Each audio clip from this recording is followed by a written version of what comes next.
ರಾಮನಗರದ ಬಿಡದಿ ಬಳಿಯ ಜೋಗರ ದೊಡ್ಡಿಯಲ್ಲಿ ಬಲರಾಮ ಎಂಬಾತನ ಬಳಿ 25ಕ್ಕೂ ಹೆಚ್ಚು ತಲೆಬುರುಡೆಗಳು ಸಿಕ್ಕಿದೆ. ಕಳೆದ 4-5 ವರ್ಷದಿಂದ ತಲೆಬುರುಡೆ ಕೈಕಾಲ್ ಮೂಳೆಯನ್ನ ಸಂಗ್ರಹಿಸ್ತಾ ಇರುವಂತ ಶಂಕೆ ವ್ಯಕ್ತ ಆಗಿದೆ. ಬಲರಾಮ್ ಆಟ ಮಂತ್ರ ಮಾಡ್ತಾನೆ ಅಂತ ಆರೋಪಿಸಿ ಸ್ಥಳೀಯರು ಪೊಲೀಸರಿಗೆ ಮಾಹಿತಿಯನ್ನ ನೀಡಿದ್ದರು. ಬಲರಾಮ್ನನ್ನ ವಶಕ್ಕೆ ಪಡೆದು ಪೊಲೀಸರು ವಿಚಾರಣೆ ನಡೆಸ್ತಾ ಇದ್ದಾರೆ. ಎಫ್ಎಸ್ಎಲ್ ತಂಡ ಕೂಡ ಸ್ಥಳಕ್ಕಾಗಮಿಸಿ ಪರಿಶೀಲನೆಯನ್ನ ನಡೆಸ್ತಾ ಇದೆ. ಬಿಡದಿ ಇಂಡಸ್ಟ್ರಿಯಲ್ ಏರಿಯಾದಲ್ಲಿ ಜಮೀನನ್ನ ಹೊಂದಿರುವಂತ ಬಲರಾಮ ಈ ಖಾಸಗಿ ಕಂಪನಿಗಳಿಗೆಲ್ಲ ಭೂಮಿಯನ್ನ ಲೀಸ್ ಕೊಟ್ಟು ಆರ್ಥಿಕವಾಗಿ ಬಹಳ ಚೆನ್ನಾಗಿದ್ದಾನಂತೆ.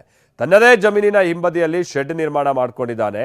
ಶ್ರೀ ಸ್ಮಶಾನ ಪೀಠ ನೋಡಿ, ಆ ಪೀಠದ ಹೆಸರೇ ಹೆಂಗಿದೆ, ಶ್ರೀ ಸ್ಮಶಾನ ಪೀಠ ಅಂತ ನಾಮಕರಣ ಮಾಡಿದಾನಂತೆ. ಆ ಶೆಡ್ನಲ್ಲೆಲ್ಲ ಹುಡುಕಾಡಿದಾಗ 2 ಮೂಟೆಗೂ ಹೆಚ್ಚು ಮನುಷ್ಯರ ಮೂಳೆ ಸಂಗ್ರಹಿಸಿರೋದು ಪತ್ತೆಯಾಗಿದೆ. ಇದನ್ನ ನೋಡಿ ಪೊಲೀಸರೇ ಶಾಕ್ ಆಗಿದ್ದಾರೆ.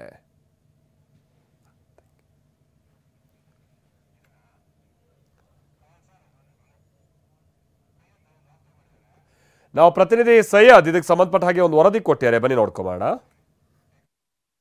ಮಕರಂದ್ ನಡ್ಕರ್ಣಿ ಸೈಕಲ್ ರಿಟೇಲ್ ಶಾಪ್ ಮೂಲಕ ತಿಂಗಳಿಗೆ 6 ಲಕ್ಷ ಗಳಿಸ್ತಿದ್ದಾರೆ. ನೀವು ಕೂಡ ಅವರಿಂದ ಕಲಿಬೇಕಾ? ಅವ್ರ ಜೊತೆ ವಿಡಿಯೋ ಕಾಲ್ನಲ್ಲಿ ಮಾತಾಡಬೇಕಾ? ಈಗಲೇ ಫ್ರೀಡಮ್ ಆ್ಯಪ್ ಡೌನ್ಲೋಡ್ ಮಾಡಿ. ಸದ್ಯ ನಾವೀಗ ಬಿಡದಿಯ ಜೋಗರದೊಡ್ಡಿ ಗ್ರಾಮದಲ್ಲಿದ್ದೀವಿ. ತಾವು ಗಮನಿಸಬೇಕು ಈ ದೃಶ್ಯಗಳನ್ನು. ಇದೇ ಒಂದು ಸ್ಥಳದಲ್ಲಿ ಬಲರಾಮ ಅನ್ನುವಂತಹ ವ್ಯಕ್ತಿಯನ್ನಿದ್ದಾನೆ.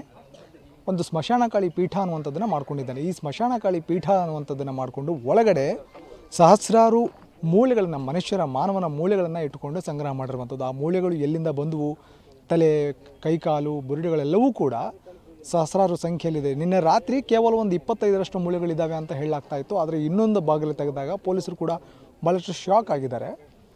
ಅಲ್ಲಿ ಒಳಗಡೆಯೂ ಕೂಡ 2 ಮೂಟೆಗಳಷ್ಟು ಏನು ಮನುಷ್ಯರ ದೇಹದ ಮೂಳೆಗಳನ್ನು, ಬೇರೆ ಬೇರೆ ಭಾಗದ ಮೂಳೆಗಳನ್ನು ಅಲ್ಲಿ ಸಂಗ್ರಹ ಮಾಡಿಟ್ಟುಕೊಂಡಿರೋದು ಕೂಡ ಈಗ ಗೊತ್ತಾಗ್ತಿರುವಂಥದ್ದು. ಸೊ ಈಗ ಸ್ಥಳಕ್ಕೆ ಬಿಡದಿಯ ಪೊಲೀಸರು ಭೇಟಿ ನೀಡಿ ಪರಿಶೀಲನೆ ಮಾಡ್ತಾ ಇದ್ದಾರೆ. ಮತ್ತು ಅಲ್ಲಿರುವಂತಹ ವಿಧಿವಿಜ್ಞಾನದ ಸಿಬ್ಬಂದಿಯೂ ಕೂಡ ಎಲ್ಲ ರೀತಿಯ ಟೆಸ್ಟ್ಗಳನ್ನು ಮಾಡಲಾಗ್ತಿರುವಂಥದ್ದು. ಯಾಕಂತಂದರೆ ಈ ಮೂಳೆಗಳು ಎಲ್ಲಿಂದ ಬಂದು, ಎಷ್ಟು ಹಳೆಯದಾಗಿರಬಹುದು ಅನ್ನುವಂಥದ್ದು ಕಾರ್ಬನ್ ಟೆಸ್ಟಿಂಗ್ ಕೂಡ ನಡೆಯುತ್ತೆ. ಮತ್ತು ಎಲ್ಲಿಂದ ಸಂಗ್ರಹ ಮಾಡಿದ ಅನ್ನೋದು ಕುರಿತಾಗಿ ಈಗಾಗಲೇ ಕೆಲವೊಂದಿಷ್ಟು ಮಾಹಿತಿಯನ್ನು ಮಾಡಿಕೊಳ್ಳಾಗ್ತಾ ಇತ್ತು. ಮತ್ತು ಇಡೀ ನಾವು ಸುತ್ತಮುತ್ತಲಿನ ಒಂದು ವಾತಾವರಣವನ್ನು ಗಮನಿಸಿದರೆ, ಈ ಒಂದು ಜಮೀನೇನಿದೆ ಬಲರಾಮ ಸೇರುವಂತಹ ಜಮೀನಿದು ಕೋಟ್ಯಾಂತರ ರೂಪಾಯಿ ಬೆಳೆ ಬಾಳುವಂತಹ ಒಂದು ಜಮೀನು. ಈ ಜಮೀನಿನಲ್ಲಿ ಕೆಲವೊಂದಿಷ್ಟು ಫ್ಯಾಮಿಲಿಯವರ ಕಡೆಯಿಂದ ಒಂದು ಕಲಹ ಕೂಡ ಇದೆ. ಸೊ ಹೀಗಾಗಿ ಆಗಾಗ ಜಗಳ ಆಗ್ತಾಯಿತ್ತು ಅಂತ ಕೂಡ ಹೇಳಲಾಗ್ತಾ ಇದೆ. ಮತ್ತು ಬಲಭಾಗದಲ್ಲೂ ಕೂಡ ಗಮನಿಸಬೇಕು, ಏನು ಈಗ ಪೊಲೀಸರು ಒಂದು ಟ್ಯಾಪನ್ನು ಮಾಡಿದರೆ ಅದರ ಒಳಗಡೆ ಕೂಡ ಅಲ್ಲಿಯೂ ಕೆಲವೊಂದಿಷ್ಟು ಮೂಳೆಗಳನ್ನು ಹೂಳಿಟ್ಟಿದ್ದಾನೆ ಅನ್ನುವಂಥದ್ದು, ಆಸ್ತಿ ಪಂಜರಗಳನ್ನು ಹೂತಿಟ್ಟಿದ್ದಾನೆ ಅನ್ನುವಂಥದ್ದು ಕೂಡ ಈಗ ಪೊಲೀಸರು ಹೇಳಲಾಗ್ತಿರುವಂಥದ್ದು.